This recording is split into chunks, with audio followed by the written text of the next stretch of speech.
In today's video, we're going to be talking all about the full moon that's coming up on July 16th, which is a Tuesday. Hi guys, welcome back to my channel, and hello if you're new. Make sure that you subscribe before you leave, and that way you'll never miss out on another video.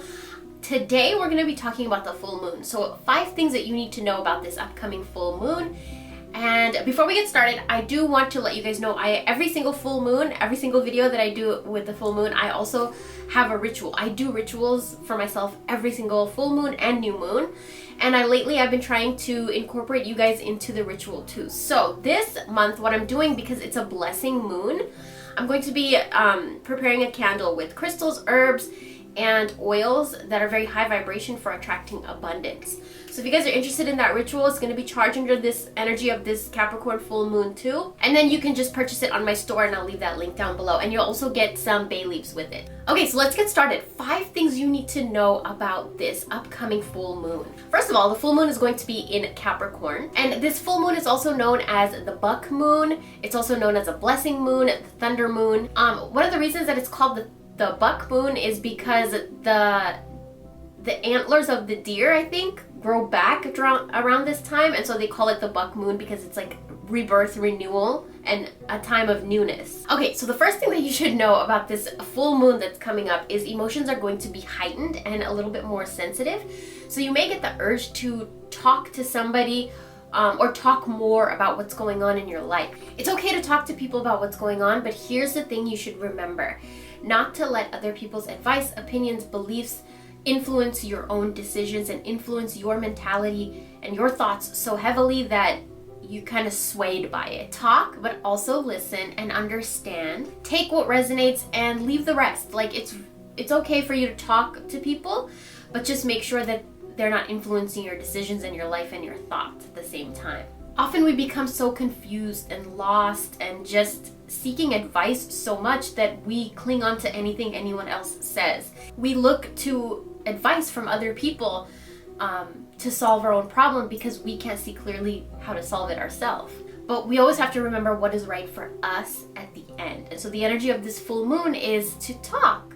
It's okay to talk, but also to know what your values are, what your thoughts are, what your beliefs are. The second thing you should know about this full moon is it's going to make you take a real close look at your relationships. You're going to notice yourself becoming more aware of who you're around and how they make you feel. So you're going to start to notice when you're around certain people, are they making you feel good or are they making you feel bad? Are they increasing your vibration or are they lowering your vibration? And if you have somebody that you can't really get away from, like they're lowering your vibration and you can't really avoid it because they're family, spouse, children, co-workers, boss, whatever, there's remedies for it. You can wear crystals to block off that kind of energy from entering your energy. You can use sage to smudge yourself when you come back home. You can use Palo Santo incense to clear the energy. But this month's full moon is really going to make you look at your relationships and who's draining your energy and who is heightening your energy.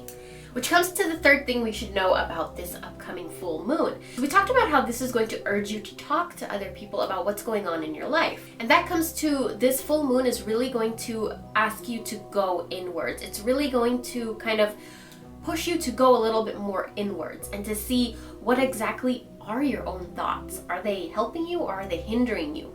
What exactly are your own beliefs apart from the influence of other people? Like, you're gonna get to know yourself, your own thoughts, your beliefs. Like, you're gonna start to listen to the voice in your head a little bit more. You'll probably even be able to hear it clearly during this full moon. You're also gonna notice which one of your thoughts and beliefs are heavily influenced by other people or other things or other teachings or whatever.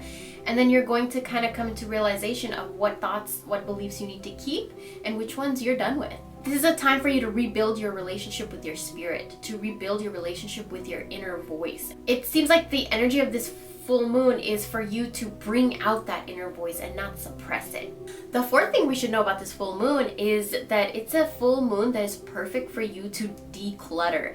That means declutter your house, your room, your drawers, your purse, your wallet, your car, anything. Even decluttering your life of people that don't serve you anymore, of emotions that don't serve you anymore, habits that are not good anymore.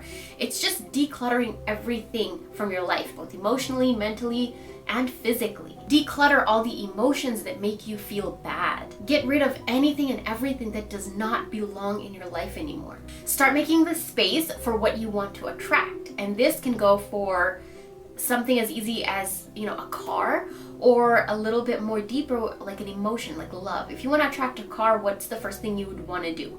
You'd want to make room in your garage. You'd want to make room in your garage, clean it out, maybe buy a little air freshener for your new car. Work with the law of attraction to attract that into your life, especially during this full moon. But say you're trying to attract love, that's when you would make a little bit more room in your closet to invite that person in.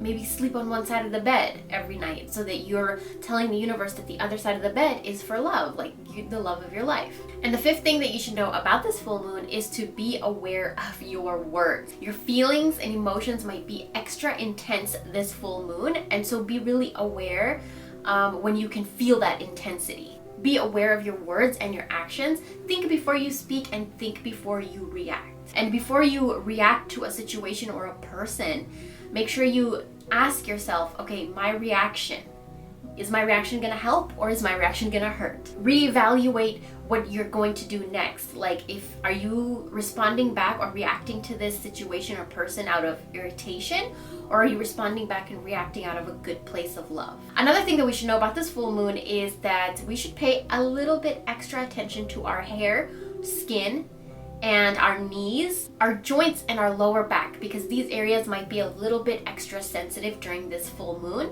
This is the perfect full moon to do a really nice beauty routine for yourself. Either do a hair mask or a face mask, or just something to treat yourself, to pamper yourself, your body, especially your hair and your skin, because your skin and hair will just soak it all up. So those are 5 things, actually those are 6 things. 6 things that you should know about this upcoming full moon. If you guys want to purchase the ritual that I'm going to be doing, you'll get a candle that's fully prepared with herbs, crystals, and oils, and also going to be charged under the full moon in Capricorn on Tuesday, and then I'm going to send it to you. So I will have that listing up on my store if you guys are interested in that, and you also get a few bay leaves with it. So thank you guys so much for watching, and I hope to see you guys next time.